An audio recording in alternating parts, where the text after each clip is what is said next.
Hello, my good friends. How are you today? May God bless you all. I will not introduce anything. You guys watch the video and feel it. Then let's evaluate together. The rain was coming down in sheets, hammering the roof of St. Augustine Hospital like it was trying to drown New Orleans. Inside the emergency room, chaos reigned. Sirens wailed outside, their shrill cries cutting through the humid night air. Neon lights flickered overhead, casting a sickly glow over the linoleum floors, slick with spilled coffee and God knows what else.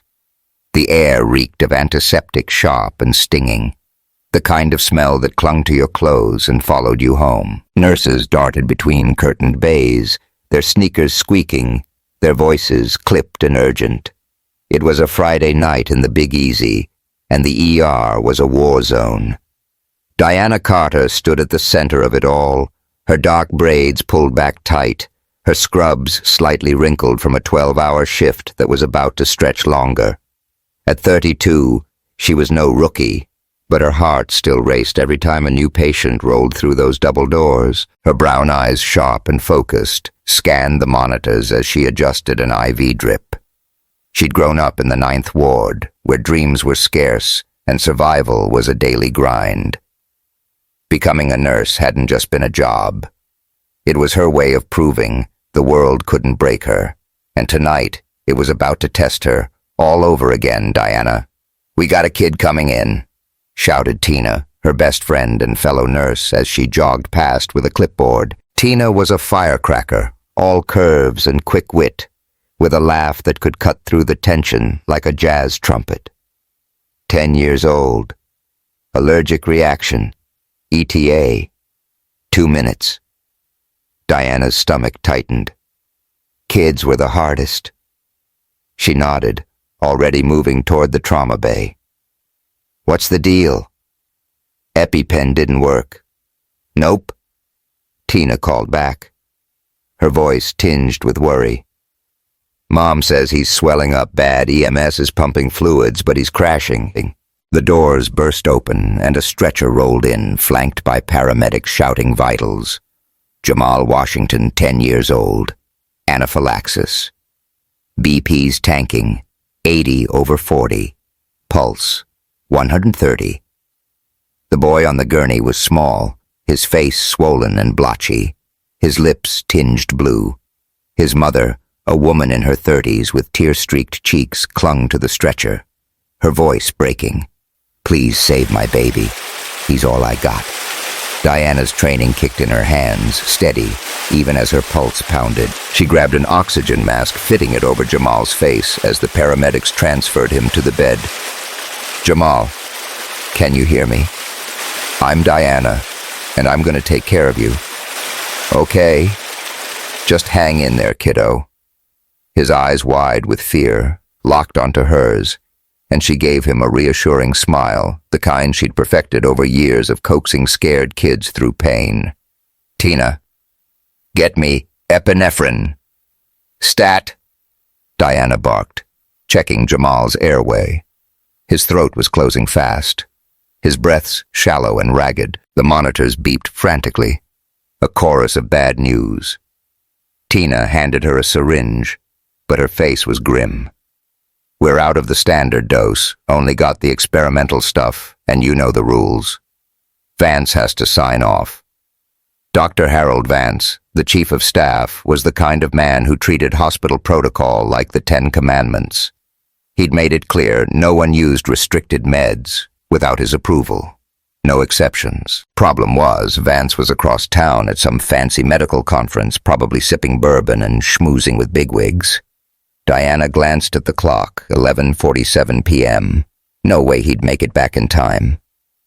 "Screw the rules," Diana muttered, her voice low but fierce. She grabbed the vial of experimental epinephrine, her hands moving with the precision of someone who'd done this 1,000 times. Sweat beaded on her forehead, but her focus was razor-sharp. She drew the dose, her fingers steady despite the weight of what she was about to do. "Tina, you with me?" Tina hesitated, her eyes wide. "Diana, if you do this and it goes wrong, you're toast." Vance will have your badge. If I don't do this, Jamal's dead. Diana shot back, her voice cutting through the noise. You want that on your conscience? Tina swallowed hard, then nodded. All right, girl. Let's save this kid. Diana leaned over Jamal, her voice soft but firm. Hold on, kiddo. I got you. She injected the drug, her heart pounding as she watched the monitors. For a moment, nothing happened. The room seemed to hold its breath, the beeping of the machines deafening in the silence. Then slowly, Jamal's chest rose more steadily. His lips lost their bluish tint, and the swelling in his face began to ease. The monitors stabilized their frantic beeps, slowing to a steady rhythm. Diana exhaled, her shoulders sagging with relief. Jamal's mother grabbed at her hand, tears streaming down her face. Thank you, she sobbed. Thank you for saving my baby. Diana squeezed her hand, her throat tight. He's a fighter. He's gonna be okay. But the victory was short-lived. The double doors swung open, and Dr. Harold Vance stormed in his face, red with fury. At 50, he was a tall, wiry man with thinning gray hair and a permanent scowl. The kind of guy who looked like he'd never smiled a day in his life. His suit was pristine, a stark contrast to the chaos of the ER. Carter, he bellowed, his voice echoing off the walls. What the hell did you do? Diana straightened her jaw tight. I saved a kid's life, sir. That's what I did. Vance's eyes narrowed, his lips curling into a sneer. You used a restricted drug without authorization. You broke protocol. Carter, you're a reckless liability, and I'm done with you. You're fired. Pack your things and get out. The words hit like a punch to the gut. Diana's hands clenched into fists, her nails digging into her palms. She wanted to scream to tell Vance he was a heartless bastard who'd rather let a kid die than bend his precious rules. But she held her tongue, knowing it wouldn't change a thing. The ER was silent. The other nurses staring, some with sympathy, others with fear. Jamal's mother gasped, clutching Diana's arm. You can't fire her. She saved my son. Vance didn't even glance at her. Security will escort you out. Carter. Now. Tina stepped forward, her voice shaking but defiant. This is bullshit. Vance? Diana's the best nurse we got. Enough, Vance snapped. You want to join her on the unemployment line? Johnson. Tina bit her lip, her eyes flashing, but she backed down. Diana shook her head slightly, a silent signal to let it go. She grabbed her backpack from the break room, her movements mechanical, her mind racing. 12 years of busting her ass, of pulling double shifts and holding hands with dying patients, and it all came down to this. Fired for doing the right thing. As she walked toward the exit, the rain still pouring outside. A man in a tailored suit stepped into her path. He was tall, maybe late 30s, with sharp cheekbones and deep green eyes that seemed to see right through her. His dark hair was slightly tousled, and despite the late hour, he looked like he'd just stepped out of a boardroom. Diana recognized him vaguely. He'd been in the waiting area earlier, visiting someone. You're Diana, right? He said, his voice smooth but warm, like aged whiskey. I saw what you did for that kid. That was incredible. Diana forced a tired smile, her voice dripping with sarcasm. Yeah, well, incredible. Just got me fired, so maybe I'm not as good as you think. He chuckled undeterred. I'm Louis Marchand, and I think you handled that like you were carrying the whole damn world.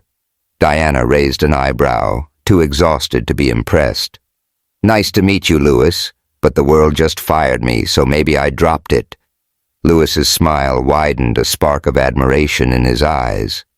Fair enough, but something tells me you're not the type to stay down. Before she could respond, Tina barreled over, her eyes wide with mischief. Diana, come on. Let's get out of here before Vance calls the cops. And, Mr. Fancy, suit you planning to follow her or what? Lewis laughed, raising his hands in mock surrender. Just saying hi. I'll let you ladies get to it. Diana shook her head, a faint smile tugging at her lips, despite everything. She stepped out into the rain, Tina at her side, the cold water soaking through her scrubs.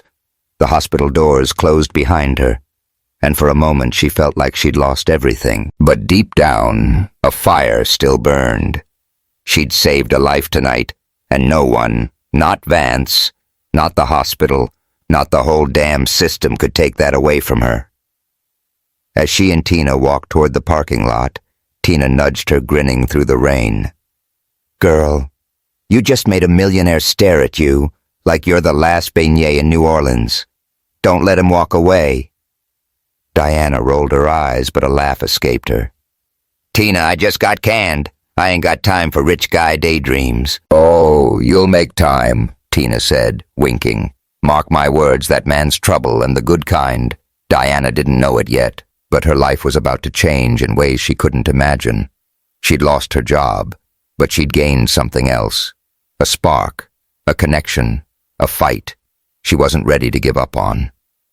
And somewhere in the shadows of that rainy night, Louis Marchand was already planning his next move. So what's next for Diana? She lost everything for doing the right thing, but is this the end of her story or just the beginning? Will she fight back against the system that betrayed her, or will it break her? And what's the deal with Louis, the millionaire who can't seem to take his eyes off her? Hit that subscribe button and drop a comment below.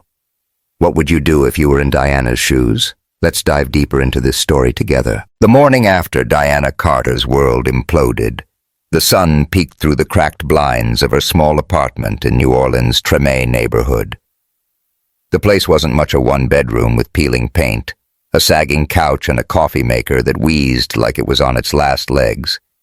But it was hers, paid for with years of double shifts and stubborn grit. Diana sat at her tiny kitchen table nursing a mug of chicory coffee, the bitter aroma grounding her as she stared at the eviction notice she'd found taped to her door. Losing her job at St. Augustine Hospital didn't just mean losing her badge. It meant losing everything. Her phone buzzed, Tina's name flashing on the screen. Diana sighed and answered, bracing for her friend's relentless energy. Tina, it's barely 8. What's so urgent, girl? You better get your butt outside right now. Tina's voice was a mix of excitement and disbelief. You ain't gonna believe this. I'm on my way, but you gotta see it for yourself. See what? Diana frowned, standing to peek through the window. Her street, usually quiet except for the occasional street musician, was alive with noise, a low, rhythmic thumping that shook the air. She pulled back the curtain, and her jaw dropped. 2 sleek black helicopters hovered over the narrow street, their blades slicing through the humid New Orleans air, like something out of a Hollywood blockbuster. Their glossy exteriors gleamed in the morning light, Marchand Ventures logos emblazoned on the sides. The roar of their engines drowned out the usual sounds of the neighborhood kids playing dogs, barking the distant wail of a saxophone. Neighbors spilled onto their stoops, pointing and whispering, while a group of boys on bikes circled below, shouting, "Yo, is this the Avengers or what?" Diana's heart raced, a mix of confusion and irritation. "What the hell?" she muttered, grabbing her hoodie and stepping onto her front porch. The wind from the helicopters whipped her braids, and she shielded her eyes against the glare. One of the choppers touched down in the empty lot across the street, kicking up dust and gravel. The door slid open, and out stepped Louis Marchand, looking like he'd walked straight off a GQ cover. His dark suit was tailored to perfection, his green eyes catching the sunlight as he strode toward her, unfazed by the chaos he'd caused. "Morning, Diana," he said, his voice smooth as aged bourbon, a faint smile tugging at his lips. "Hope, I didn't wake you." Diana crossed her arms. Her eyebrow arched so high it practically touched the sky. "You show up with 2 helicopters outside my house, and you're worried about waking me. What is this, Lewis? You filming a movie or something?" Lewis chuckled, the sound warm and disarming. "Not quite. I wanted to talk, and I figured you're not the type to answer a phone call from a stranger. So," he gestured to the helicopters, one still hovering like a guard dog. "I thought I'd make an entrance." Tina's beat-up Honda screeched to a stop at the curb, and she tumbled out, her eyes wide as saucers. "What in the Mardi Gras hell is this?" she shouted, jogging over. "Diana, you didn't tell me you're dating Tony Stark." "I'm not dating anybody," Diana snapped, though her cheeks warmed at the thought. She turned back to Lewis, her voice firm. "Look, I appreciate the whatever this is, but I just lost my job and I'm not in the mood for rich guy stunts." Lewis's smile softened and he stepped closer, his gaze steady. "This isn't a stunt, Diana. I saw what you did last night, how you risked everything to save that kid. I want to help my mother. Eleanor wants to thank you in person. Come to our place. Hear us out." Diana hesitated, her instincts screaming to shut this down. Guys, like Lewis, millionaires with private helicopters didn't just show up in Treme for no reason, but there was something in his eyes, a sincerity that made her pause, plus the eviction notice on her table wasn't going anywhere. "Fine," she said finally. "But I'm not getting in that thing." She pointed at the helicopter, her tone leaving no room for argument. Lewis laughed, raising his hands in surrender. "Fair enough. I've got a car around the corner. More your style." Tina grabbed Diana's arm, her voice a stage whisper. "Girl, if you don't go with him, I'm stealing your spot." "Helicopters, Diana. 2 of them." Diana rolled her eyes, but couldn't suppress a smile. "You're ridiculous, Tina." An hour later, Diana found herself standing in the foyer of the Marchand estate, a sprawling mansion in the Garden District that looked like it belonged in a history book. Polished marble floors stretched endlessly, chandeliers dripped with crystals, and the air smelled faintly of magnolias. From the garden outside, Diana's sneakers squeaked on the floor, her simple jeans and hoodie, a stark contrast to the opulence. She felt like a fish out of water, but she squared her shoulders, refusing to let it show. "This place is fancier than a Mardi Gras float," she muttered half to herself. Lewis, walking beside her, grinned. "My mother's got a thing for grandeur. Wait till you meet her." They stepped into a sunlit parlor where Eleanor Marchand waited. She was a striking woman in her 60s with silver hair swept into an elegant bun and eyes as sharp as her son's. Despite her frail frame, she was battling cancer. Diana recalled from hospital records she radiated authority. "Ms. Carter," Eleanor said, her voice warm but commanding. "Thank you for coming. What you did for that boy last night. It's the kind of courage this world needs more of." Diana shifted uncomfortably unused to praise. "Just doing my job, ma'am." "Or well, what was my job?" Eleanor's lips twitched a hint of a smile. "Sit, please. I want to hear your story." What started as a formal thank you turned into something else entirely.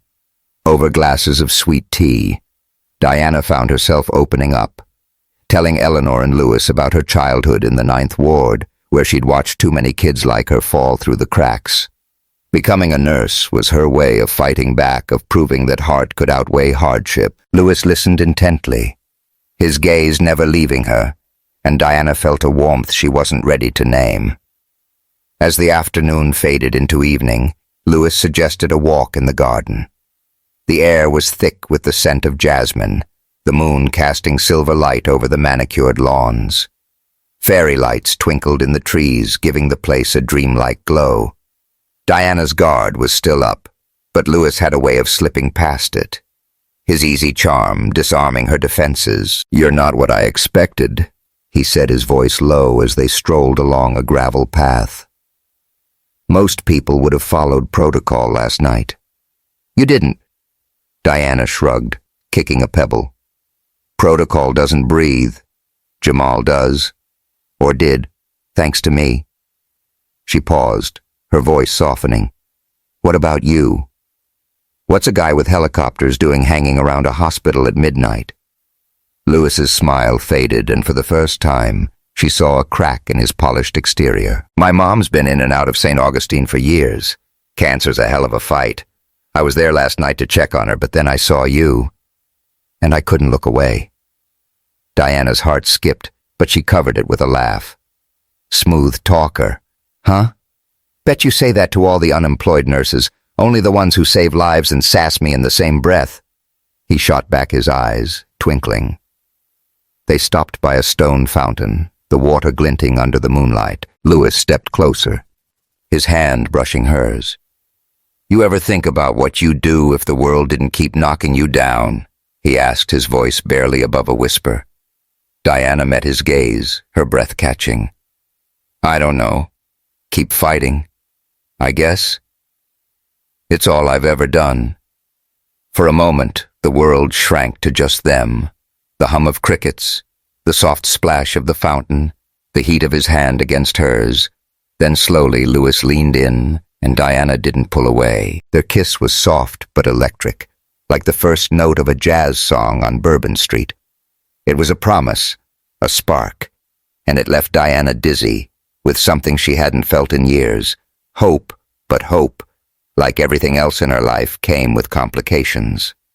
The next day, Diana was still reeling from the kiss and the helicopters when she stopped by her favorite coffee shop, Café du Monde, for a beignet and some clarity. The air was thick with the smell of powdered sugar and chicory, the tables packed with tourists and locals alike.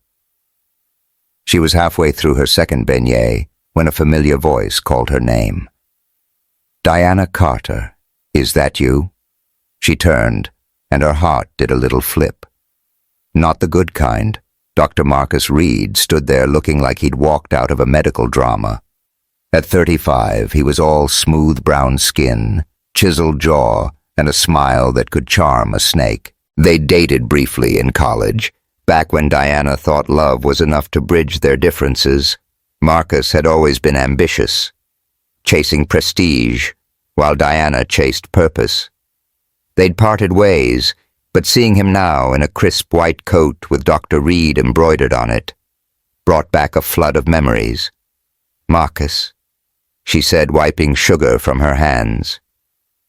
Didn't expect to see you here. He slid into the chair across from her, uninvited but confident. Just moved back to New Orleans. I'm heading a new community health project at Tulane Herd about what happened at St. Augustine. You okay? Diana forced a smile, her guard up. I'm fine, just figuring out what's next. Marcus leaned forward, his voice low and earnest. You're still the fire. I could never put out Diana. Come work with me. We can change lives together, real impact, no bureaucracy. And maybe, he paused, his eyes searching hers, maybe we can pick up where we left off. Diana's stomach twisted. Marcus was everything she should want a successful black doctor who understood her roots, her struggles, but her mind flashed to Lewis, to that kiss under the moonlight, and she felt a pang of guilt she couldn't explain.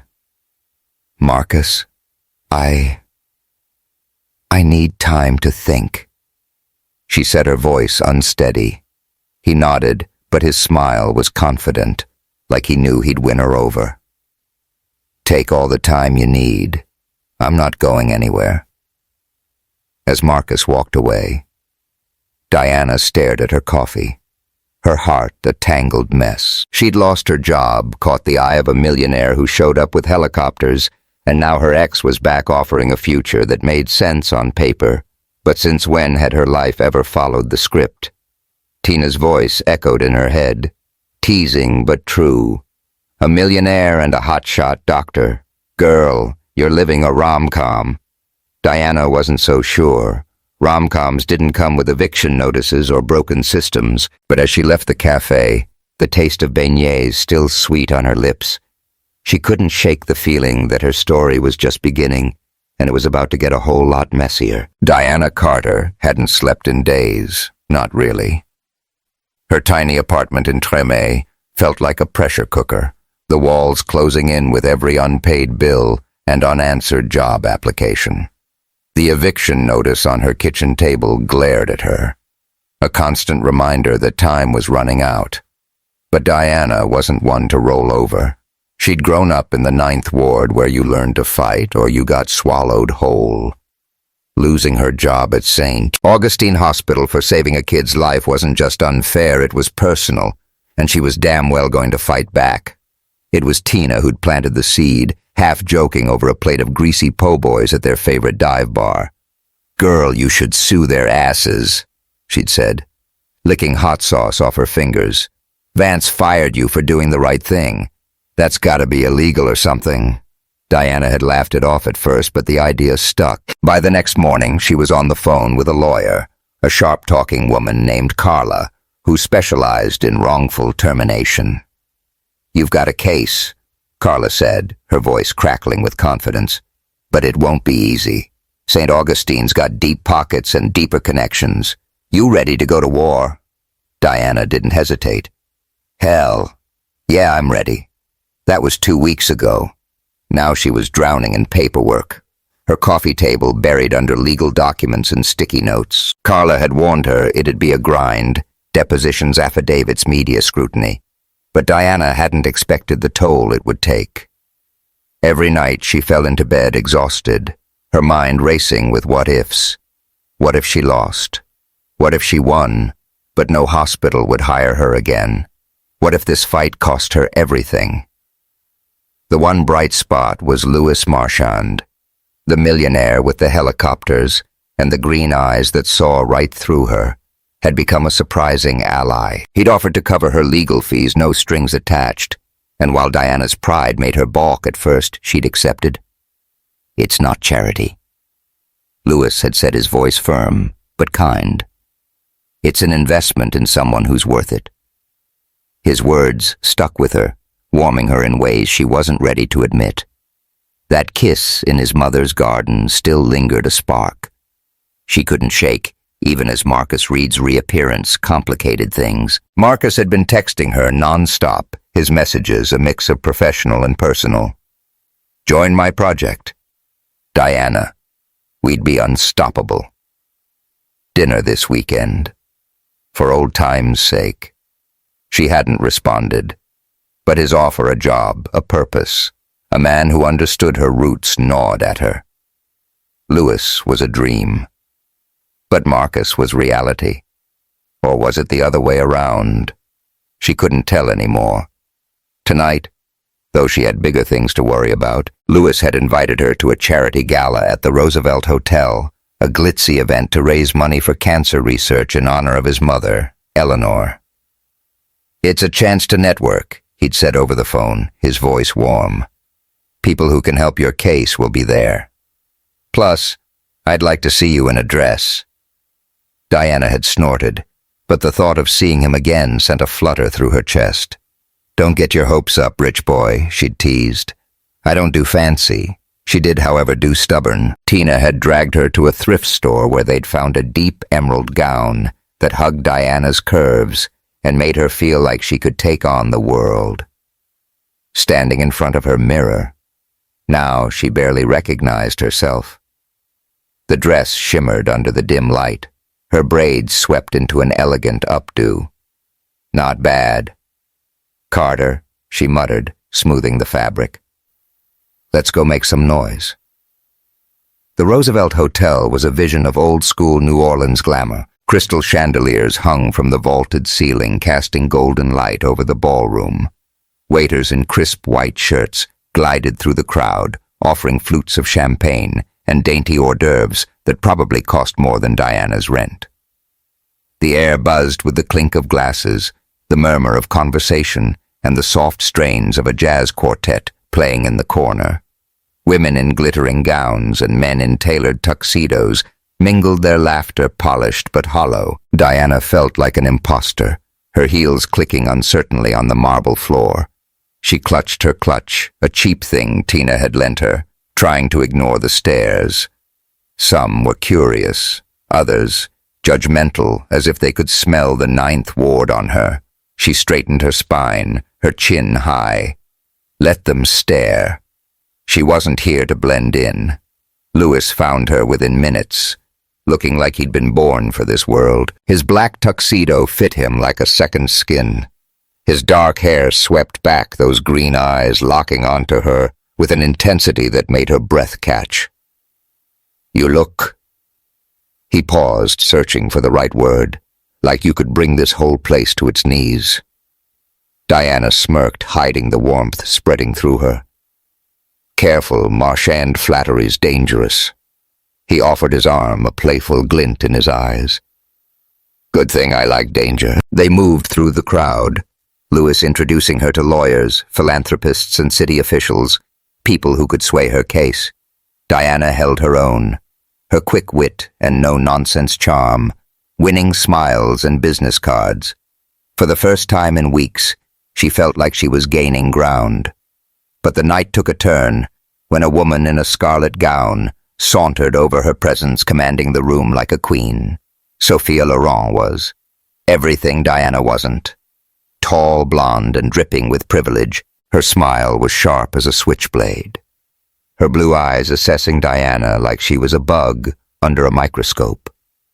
"Louis," she purred, resting a manicured hand on his arm. "You've been hiding from me all night." Louis's jaw tightened, but he kept his tone polite. "Sophia, good to see you. This is Diana. Carter." Sophia's gaze slid to Diana, her smile not reaching her eyes. "The nurse. Right. I read about you in the paper. Quite the story." Her tone dripped with condescension, and Diana's hackles rose. "Yeah, saving a kid's life tends to make headlines." Diana said, her voice cool but edged with steel. "What's your claim to fame?" "Writing gossip columns." Sophia's laugh was brittle like breaking glass. "Oh, I do more than that. I shape narratives. Ms. Carter. And yours. It's a bit messy, don't you think? Helicopters, lawsuits, a fling with a millionaire?" She glanced at Louis, her meaning clear. "Louis, you need a woman who can keep up with your world. This nurse, she's cute, but she's out of her depth." Diana's hands clenched, her nails digging into her palms. She wanted to wipe that smug look off Sophia's face, but she held her ground, her voice low and dangerous. "I might not know which fork to use at your fancy dinners, but I know how to save a life." "What's your superpower?" Sophia, throwing shade. The air crackled with tension, heads turning as the crowd sensed a showdown. Louis stepped forward, his hand resting lightly on Diana's back, his voice calm but firm. "Sophia, that's enough. Diana's twice the woman you'll ever be, and I'm damn lucky to know her." Sophia's smile faltered, but she recovered quickly, tossing her hair. "We'll see about that, Louis. Enjoy your little moment." She sauntered off, leaving a trail of perfume and malice. Diana exhaled, her heart pounding. "Who the hell was that?" Louis sighed, his expression a mix of frustration and regret. "Sophia Laurent. Old friend, older habits. She's a journalist with a knack for stirring trouble. Ignore her." "Easier said than done," Diana muttered, her mind racing. Sophia's words had hit a nerve, poking at the insecurities she'd been trying to bury. Was she out of her depth? Louis's world, Gala's helicopters. Power plays was a far cry from hers. And then there was Marcus, whose latest text was burning a hole in her pocket. You deserve someone who gets where you come from. The rest of the night passed in a blur of small talk and forced smiles, but Sophia's shadow lingered. When Louis walked Diana to her car, the city lights glittering around them, he took her hand, his touch, grounding her. "You were incredible in there," he said. his voice soft. Don't let Sophia get in your head. Diana forced a smile, but her heart was heavy. I'm trying, Louis, but this fight, my case, your world, all of it, it's a lot. He stepped closer, his eyes searching hers. You're not alone in this, Diana. I'm with you every step. She wanted to believe him, but doubt gnawed at her. As she drove home, the streets of New Orleans alive with music and laughter, she couldn't shake the feeling that the war she'd started was about to get uglier. Sophia's words echoed sharp and cutting, and Marcus's offer loomed like a lifeline she wasn't sure she could ignore. Her heart wanted Louis, but her head warned her to be careful. In a city built on dreams and heartbreak, Diana was learning that love was the riskiest fight of all. Diana Carter woke to the buzz of her phone, the screen lighting up with notifications that made her stomach churn. It was barely 7 a.m., but the world was already screaming her name. She rubbed her eyes, still groggy from a sleepless night, and opened the first message, a link from Tina with a single emoji. The headline from the Times-Picayune hit her like a slap. Reckless nurse or reckless stunt. Diana Carter's fight against St. Augustine raises questions. The byline. Sophia Laurent. Diana's heart sank as she scrolled through the article Sophia had twisted. Everything, her decision to save Jamal, her lawsuit against the hospital, even Louis's helicopters, into a narrative of chaos and opportunism. Carter's actions, while heroic on the surface, reveal a troubling disregard for protocol. The article read, and her sudden alliance with millionaire Louis Marchand, complete with theatrical helicopter displays, suggests a calculated bid for attention rather than justice. The words cut deep, painting Diana as a fame-hungry troublemaker chasing Louis's wealth. Worse, the comments section was a cesspool of vitriol, calling her ungrateful, reckless, and worse. She tossed her phone onto the couch, her hands shaking. The eviction notice on her kitchen table seemed to mock her, a reminder that she was one bad day away from losing everything. She'd known suing St. Augustine would be a fight, but this was personal. Sophia hadn't just attacked her case. She'd attacked her character, her integrity, the very heart of who she was. Tina burst through the door without knocking, her face a storm of fury. That snake, she spat, waving her own phone. Sophia Laurent's out here acting like she's Pulitzer material, but this is straight-up slander. You okay, girl? Diana forced a smile, but it didn't reach her eyes. I'm fine, Tina. Just another day in paradise. You're not fine, Tina said, plopping onto the couch. This is war. We need to hit back hard. You talked to Louis yet? Diana shook her head, her throat tight. Louis had texted her last night after the gala promising to call, but she hadn't heard from him since. Sophia's article had planted a seed of doubt, and Diana hated herself for it. Was Louis really in her corner? Or was he just a rich guy playing hero? The helicopters, the gala, his easy charm, it all felt too good to be true. And then there was Marcus Reed, whose latest message sat unanswered in her inbox. Don't let them break you, Diana. I'm here. Before she could spiral further, her phone rang. Louis's name flashed on the screen and she hesitated, her finger hovering over the decline button. Tina snatched the phone and answered it herself. Louis, you better have a plan, 'cause your ex-friend Sophia just threw Diana under the bus.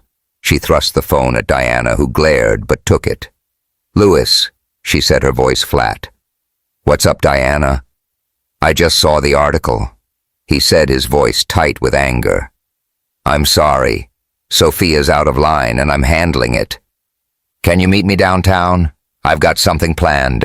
Diana's instinct was to push back to tell him she didn't need his help, but the exhaustion in her bones and the fire in his voice made her pause. Fine, she said, but no helicopters this time. Okay. He chuckled, the sound easing some of her tension. No helicopters, just me. See you at noon. The press conference was set up outside the New Orleans courthouse, a makeshift stage flanked by microphones and cameras. Diana stood backstage, her stomach in knots as Lewis prepared to speak. He'd called in every favor, pulling together reporters, activists, and community leaders to hear him out. Diana had argued against it. She didn't want to be anyone's cause célèbre, but Lewis had been adamant. "You're not just fighting for yourself," he'd said. "You're fighting for every nurse, every patient, every kid like Jamal. Let me help you." Now watching him step up to the podium, Diana felt a mix of gratitude and fear. Lewis looked every inch the millionaire CEO, his charcoal suit sharp, his posture confident. But there was a fire in his eyes, a determination that made her heart skip. "Good afternoon," he began, his voice carrying over the crowd. "I'm Lewis Marchand, and I'm here to set the record straight about Diana Carter." The cameras flashed, and Diana's breath caught as Lewis laid out her story, not as a reckless nurse, but as a hero who'd risked everything to save a child. He didn't shy away from the hospital's failures, calling out Dr. Vance's obsession with protocol over people. "Diana Carter is the kind of hero this city needs," he said, his voice rising. "And I'm proud to stand by her. That's why I'm fully funding her legal battle against St. Augustine and investing in a new community health center. Diana's heart, to serve the kids and families. This system has failed." The crowd erupted in applause, and Diana's eyes stung with tears. She refused to let fall. Lewis wasn't just defending her. He was putting his money, his name, his entire empire on the line. For her. She caught his gaze as he stepped off the stage, and the look he gave her, fierce, unwavering, made her feel like she could take on the world. But the high didn't last. Back at her apartment, the weight of Sophia's article and the looming lawsuit crashed down. Marcus had called, leaving a voicemail that echoed in her mind. "You don't need Lewis's circus, Diana. Join me and we'll do real good together." She hadn't called him back, but the temptation was there. A safe harbor in a storm that felt increasingly out of control. Lewis showed up at her door that evening. His tie loosened his face, etched with concern. "You didn't say much after the press conference," he said, stepping inside. "You okay?" Diana paced her cramped living room, her emotions, a tangled mess. "I don't know, Lewis. You're out there making me sound like some saint. But Sophia's right about one thing: I'm a mess. My life's falling apart, and I don't know if I belong in your world. The helicopters, the Gala, this..." She gestured vaguely at him, at everything. "It's too much." Lewis's jaw tightened, but his voice was steady. "You think I care about Sophia? Or that high society crap I'm all in for you, Diana? The helicopters, the press conference. That's me showing you I mean it. But if you don't trust me, tell me now." Diana stopped pacing, her heart pounding. She wanted to push him away to protect herself from the hurt she knew was coming.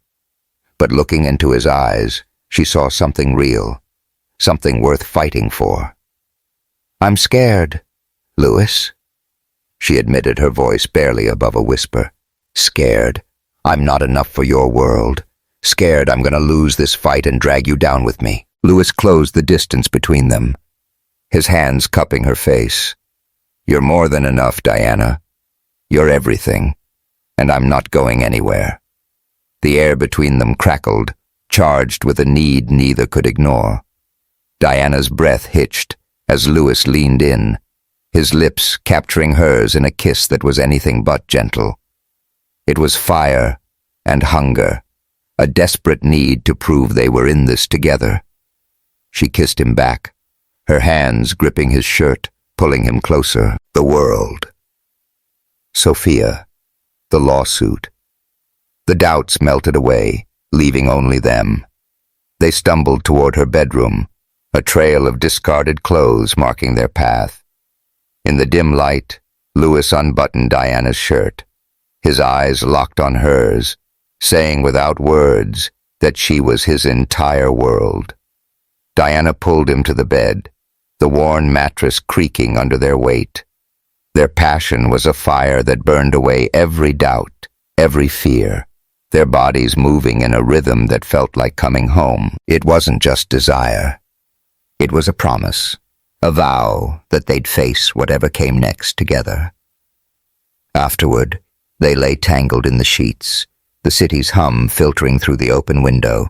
Diana traced lazy circles on Lewis's chest, her voice soft. "You really think we can do this? Beat the hospital, beat Sophia, beat everything." Lewis kissed her forehead, his voice steady. "I know we can, because you're Diana Carter and you don't back down." She smiled, a real one this time, but the weight of the fight still lingered. Sophia's article had shifted public opinion, and the lawsuit was far from won. Marcus's offer loomed a practical choice that tugged at her logic. But lying here with Lewis's heartbeat under her cheek, Diana felt something she hadn't in years. Hope. It was fragile, fleeting, but it was enough to keep her fighting. The next morning, as she sipped coffee and watched Lewis sleep, her phone buzzed with a new message from Carla. Her lawyer Vance is digging up dirt. "We need to talk." Diana's stomach dropped. The war was far from over, and Sophia's poison was spreading.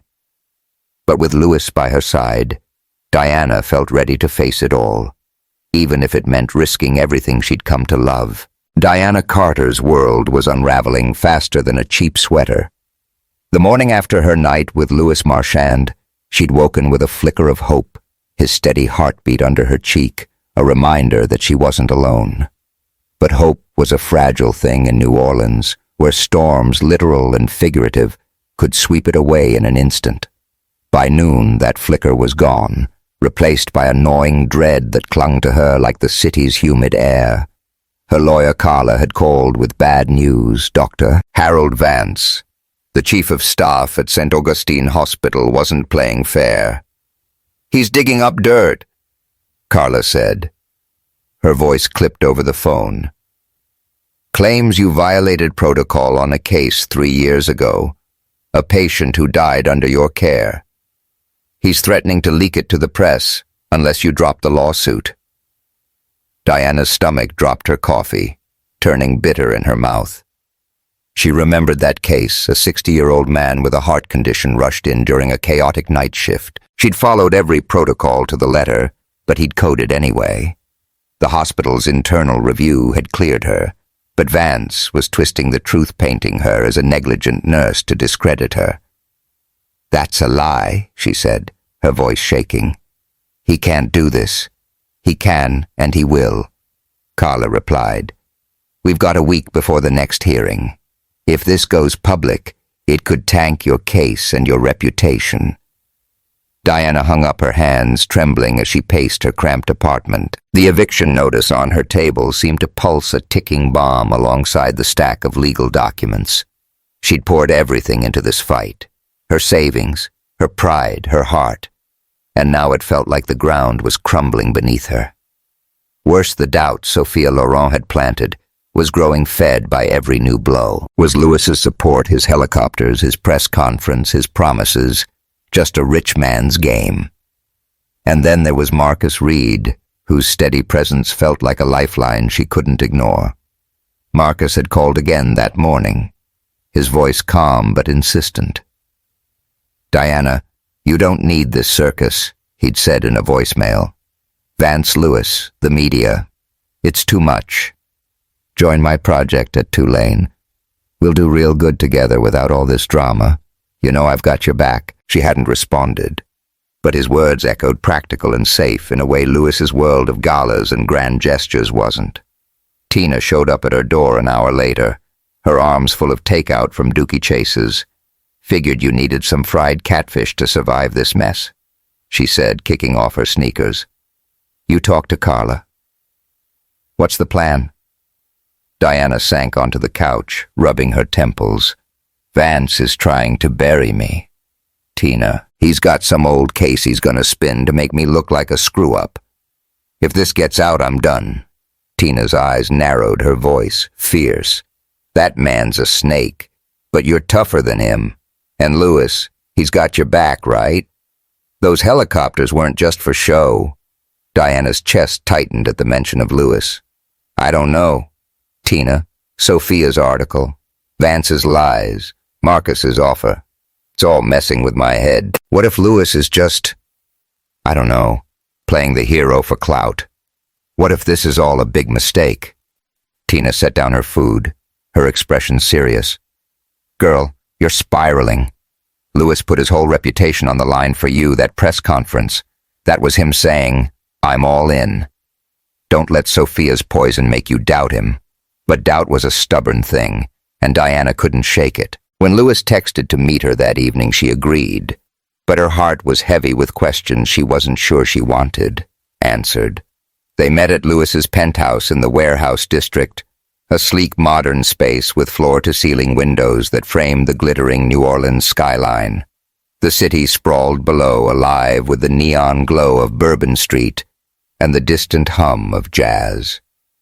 Inside, the air was cool, scented with leather and cedar, a far cry from Diana's cramped apartment. Louis stood by the bar, pouring 2 glasses of bourbon, his movements easy but his eyes wary, like he sensed the storm brewing. You've been quiet, he said, handing her a glass. What's going on, Diana? She took the drink, but didn't sip her fingers, tightening around the glass. Vance is coming for me, she said, her voice low. He's got dirt, or says he does. An old case. A patient who died. He's gonna leak it to the press, unless I back off. Louis's jaw clenched, his voice sharp. He's bluffing. Vance is desperate because he knows you're winning. Carla's got this, and I've got people digging into his record. We'll fight fire with fire. Diana shook her head, her frustration boiling over. It's not just Vance, Louis. It's everything. Sophia's article. The helicopters, this. She gestured at the penthouse at him. Your world is 1,000,000 miles from mine. I'm drowning and I don't know if you're saving me or pulling me under. Louis set his glass down, his eyes flashing with hurt. You think I'm doing this for kicks? The helicopters, the press conference, the money, I did it because I believe in you, Diana. Because I'm falling for you. The words hit her like a punch, stealing her breath. She wanted to believe him, to let his love be the anchor she needed. But Sophia's venom and Marcus's offer had twisted her thoughts, and the fear of losing everything made her lash out. How do I know it's not just a big show? She demanded, her voice rising. You swoop in with your helicopters, your fancy suits, your promises. How do I know you're not just playing the hero for some PR stunt? Or because you feel sorry for the poor black nurse from the 9th Ward? Louis flinched, his face paling as if she'd slapped him. Is that what you think of me? He asked, his voice low and raw. After everything, you think I'm here because I pity you, Diana. I'm here because you're the strongest, most incredible woman I've ever met. But if you can't trust me, then what the hell are we doing? The room seemed to shrink, the air thick with pain and unspoken fears. Diana's eyes burned with tears. She refused to let fall, her voice breaking. I don't know, Louis. I don't know if I can do this. Your world, my fight, all of it. Maybe Marcus is right. Maybe I need something simpler. Louis's expression hardened, the hurt in his eyes replaced by a cold resolve. Marcus, he said the name like a curse. So, that's what this is about. You want simple. Fine, go with him. But don't expect me to stand here and beg. He turned away, staring out at the city, and Diana felt her heart crack. She wanted to reach for him, to take back her words, but pride and fear held her back. I'm sorry, she whispered, barely audible, before grabbing her bag and walking out. The elevator ride down was silent, the city's lights blurring through her tears.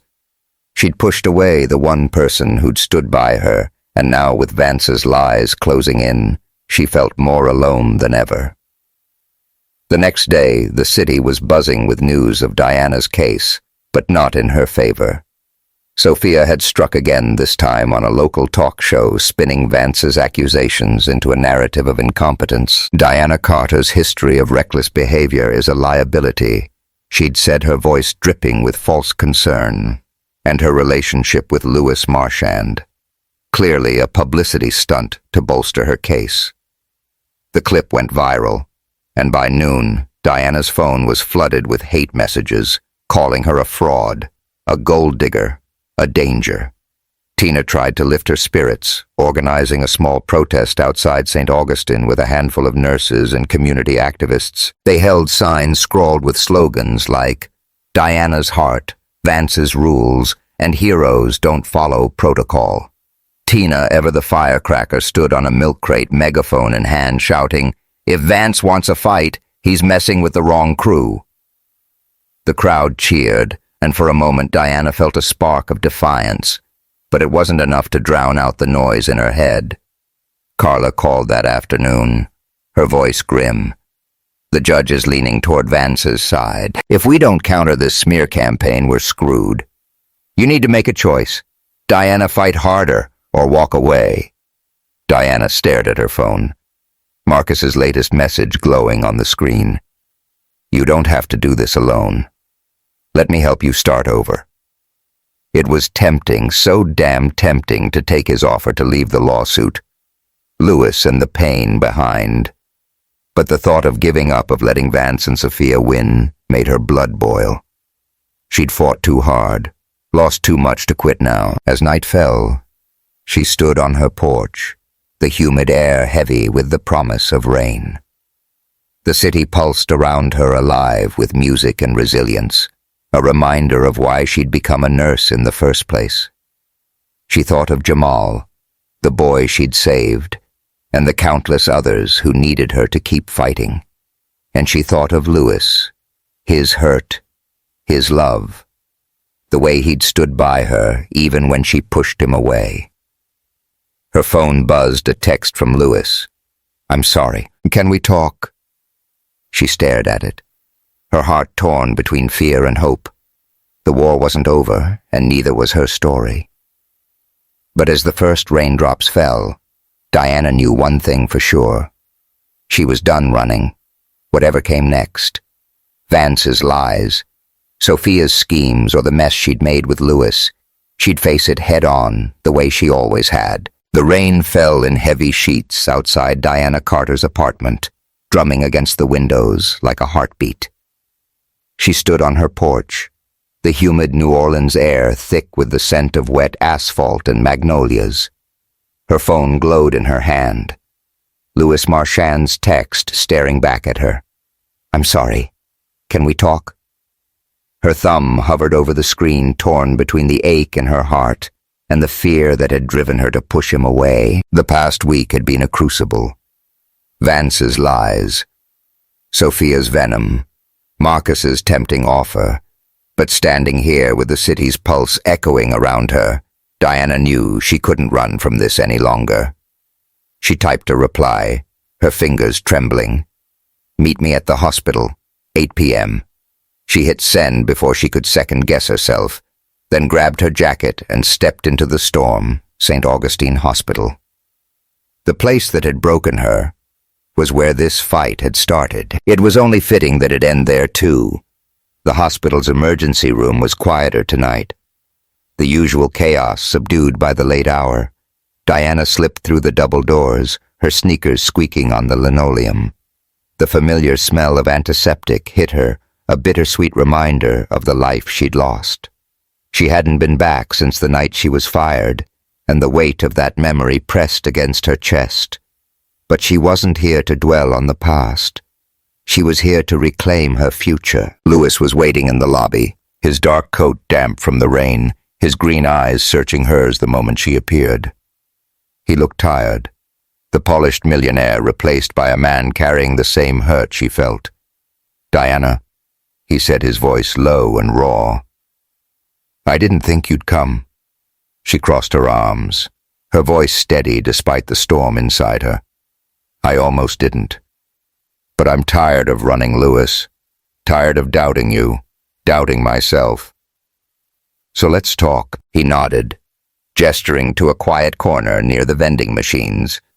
The fluorescent lights buzzed overhead, casting harsh shadows, but Diana felt a strange calm as they sat. I messed up, Lewis began, his hands clasped tightly. I let my anger get the better of me last night, but you need to know I'm not here for some PR stunt or because I pity you. I'm here because I love you, Diana. I've loved you since the night I saw you save that kid, and I'll keep loving you no matter what you choose. The words hit her like a tidal wave, washing away the doubt Sophia had planted.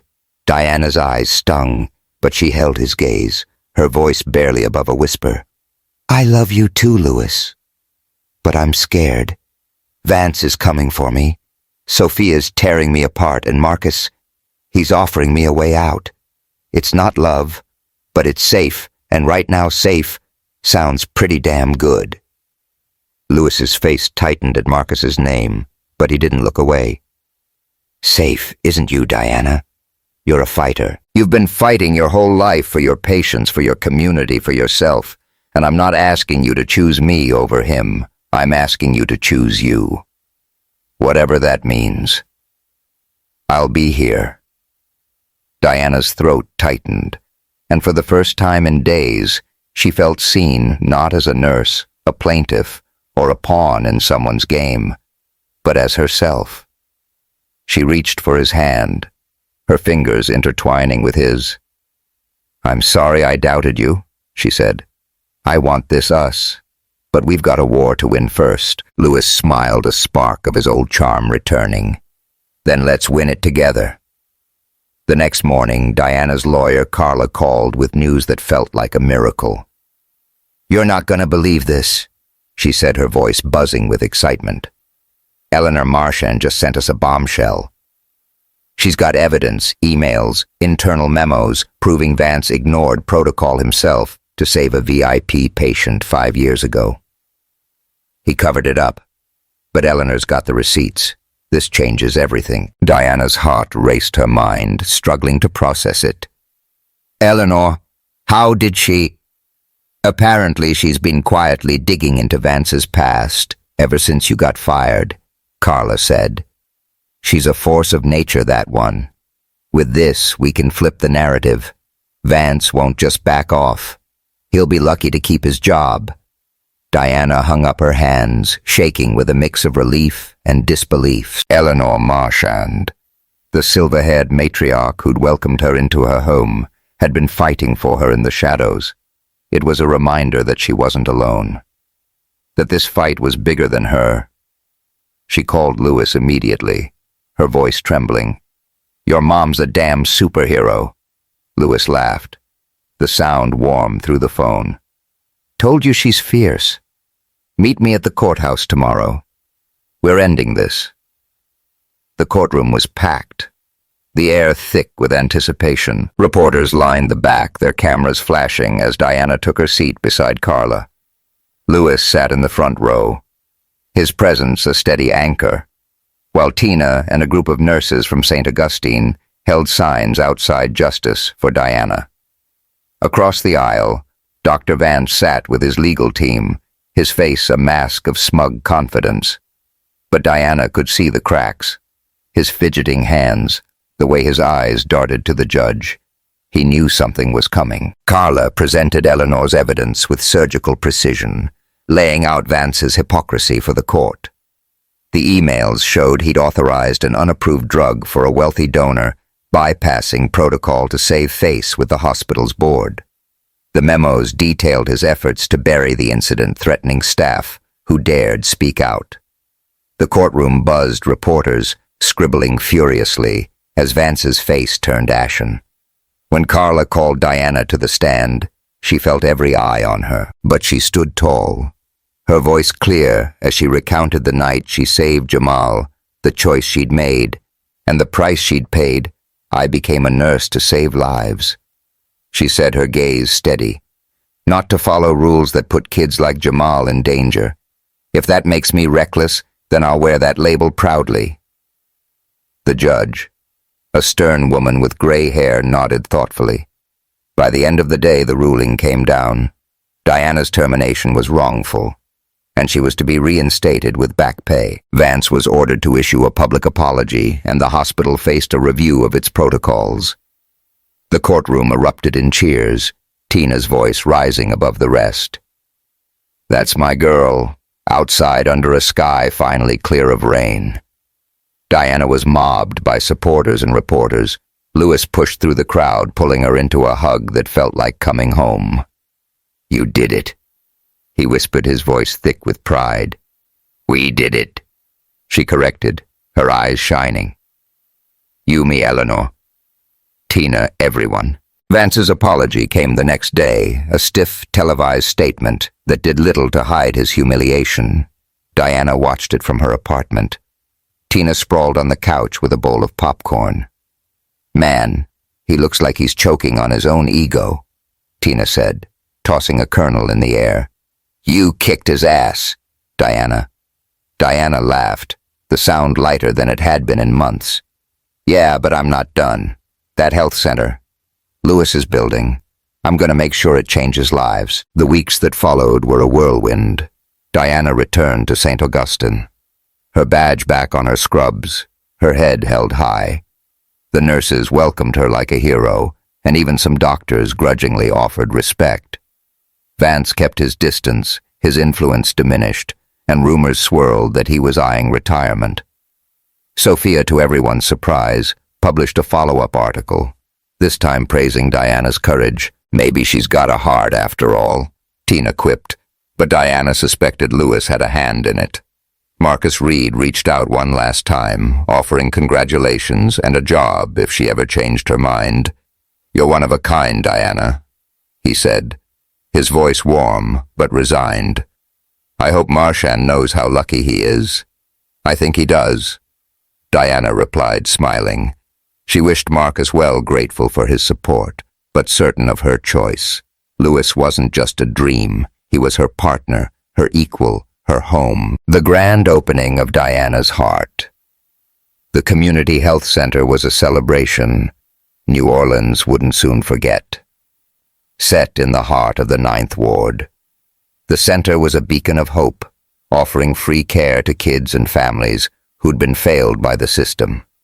Diana stood beside Lewis at the ribbon cutting her emerald dress, a nod to the gala where they'd faced Sophia's wrath. Eleanor, radiant, despite her illness, gave a speech that brought the crowd to tears, calling Diana the daughter I never had. As the sun set, Diana and Lewis slipped away to the center's rooftop, the city sprawling below like a glittering tapestry. The air was warm, alive, with the distant wail of a saxophone and the laughter of the crowd below. Lewis wrapped an arm around her, his voice soft. "You ever think we'd end up here? After all the fights, the doubts, the helicopters?" Diana laughed, leaning into him. "Helicopters, millionaires, love triangles. I thought this was just Hollywood stuff. But here we are." "You're the star of this movie," Lewis said, kissing her forehead. "And I'm the luckiest guy alive to love you." Diana's heart swelled, the weight of the past months lifting. She'd fought for her life, her love, her purpose, and she'd won. The road hadn't been easy, but it had led her here to a man who saw her a community that needed her, and a future she could believe in. As they stood there, the city's lights twinkling like stars, Diana knew this wasn't the end. It was a beginning, and she was ready for whatever came next. Diana and Lewis found their happy ending, but their story reminds us that love and courage can change the world. From a nurse's fight against a broken system to a millionaire's helicopters landing in Treme, their journey was one of heart, grit, and unbreakable spirit.